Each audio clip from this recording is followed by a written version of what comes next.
Banana peel has been used as a natural remedy for various skin conditions from ancient times.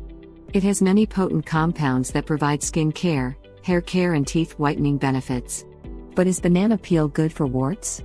Well, there is no scientific study to back up the claim, but people have effectively used banana peel for warts removal.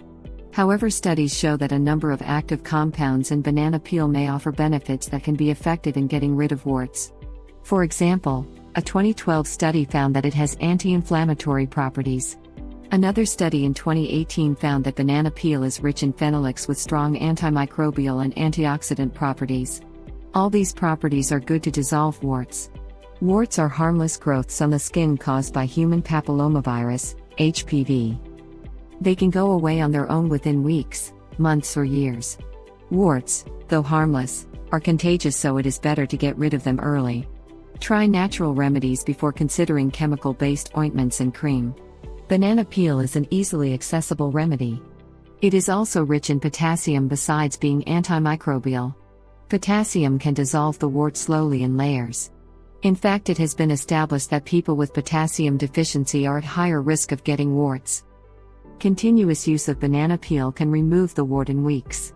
People who have used it swear by it. Here is how to use banana peel to remove warts. Remove fresh peel from a properly ripe banana. Cut it into a size that can cover the entire wart. Place it facing the inner side on the wart. Wrap it tight with surgical bandage and keep it overnight. Remove in the morning and wash it with warm water. Do it daily. You can also use essential oils such as oregano oil or tea tree oil to speed up the wart removal. Both these oils have antimicrobial, antibacterial and antiviral properties. The only extra step to use in addition to the above procedure is to place 1 or 2 drops of oregano or tea tree oil before applying banana peel. Rest of the procedure is the same. Bottom line is, banana peels are good for getting rid of warts. If you enjoyed the video, then give it a thumbs up and share with your friends. Subscribe to the channel to watch more videos.